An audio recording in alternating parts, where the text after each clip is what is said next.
The steel senses was trying to retreat to the church sanctum. Qin Feng could not let it make it back. As he moved, onlookers spotted him. One player exclaimed that it was Shadow. Did those slashes on the boss really come from him? That was terrifying. Another remarked that they had thought safety first was the real deal, but he turned out to be just a clown putting on a show. Shadow was the true top dog. A third player wondered how Shadow had evaded level 3 anti-stealth. Could he have reached level 4 or higher? Spoiler alert, level 4 was exactly where he was. Someone noted that the Soul Warrior had dropped his loot when he died. They should find a way to get it back. Qin Feng had other plans.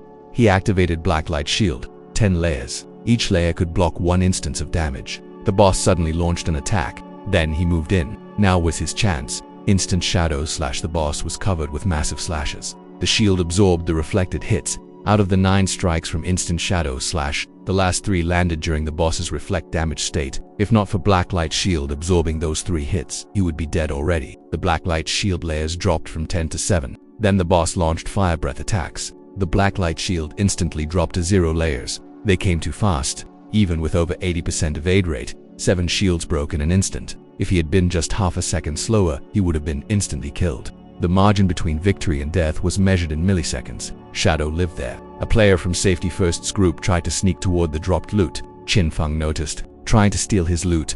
Not a chance. He collected the fallen Soul Warrior's lifespan and applied Curse of Blooming Flower to another nearby player. Safety First had packed a lot of lifespan. He must have never died once. That was interesting. Shadow decided not to use Blooming Flower on him. Professional courtesy, or maybe just saving the good stuff for later. He could only rely on Blacklight Shield and basic instant shadow slash to slowly consume the boss's remaining health. It was slow, but safe. The crowd watched in awe. One spectator muttered that Shadow was insane. How did he even do that? He had not understood how Shadow pulled off the first kills before, but now he got it. Watching a masterwork, educational and terrifying, Qin Feng prepares the final blow for the boss. He struck the boss and managed to kill it. The boss fell. He had defeated the Steel Sense as a Titanium tier boss. He gained 48,000 experience points and 120 evolution points. He also obtained the Church Sanctum key. The bystanders were stunned. He really soloed it. That was Shadow, the number 1 in the rankings. Another trophy for the collection. The Sanctum was now his. He used Greedy Hand on the boss's loot. He examined the loot.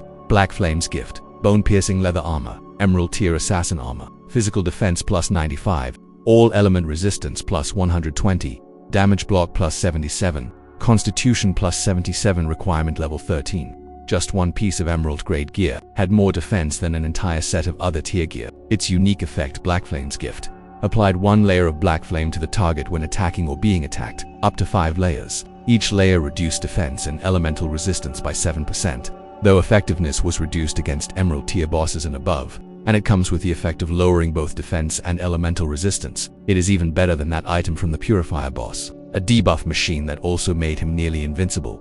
Balanced, he also obtained Assassin's Intuition, an emerald tier skill that let him faintly see the outline of stealthed enemies and gave plus to anti-stealth level. Requirement level 13, he upgraded it immediately to legendary, spending 1, 2 and 30 evolution points to 33 total. Anti-stealth level increased to plus 5, and a legendary bonus added a 50% weak point attack bonus, stacked with graceful executions, passive. His total weak point bonus reached 350%. He could land critical hits with his eyes closed. Vision beyond vision. The shadows had nowhere to hide. He had 97 evolution points left. He upgraded Shadow Stealth from Epic to Legendary, spending 80 points. Passive evade rate increased from 75% to 85%, and triggering evade nullified all damage. Now nearly unhittable, nearly invisible, and completely unstoppable. Anne, you arrived, asking what had dropped. Qin Feng thought to himself that this girl was like a hound. She had not checked the rankings yet, but who would have thought Qin Feng reached level 13 in a single night? That was insane. Wang Meng agreed.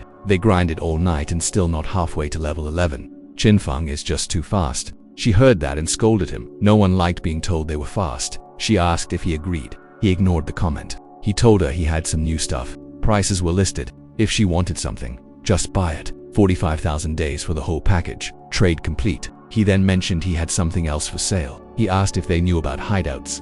She replied that they had heard about them. In the Shanghai city ruins, there were no safe zones, but player groups could occupy hideouts as bases. They could store supplies, and in critical moments, activate magical defensive barriers to ward off external invasions. What she knew was probably the small-scale hideout dropped by a gold-grade boss. The authorities in Shanghai City had not found any hideouts yet. In Magic City, however, the authorities there had already taken over a mid-sized hideout, which was how they knew about this stuff. With that, he said they should already understand how valuable a hideout was. He explained that he had the church sanctum hideout key, which dropped from the boss just now. This hideout covered 800 mu. He told them to go back and discuss what price they could offer. He would consider whether to sell it to them. The group was shocked with how wide the area that the hideout provided. The larger the hideout, the stronger the defense and the more sturdy its infrastructure. An 800 mu hideout was enough for every member of the Shanghai authorities to have their own room. And, you asked, apologetically, how much he was planning to sell it for. He repeated that they should go back and discuss it first.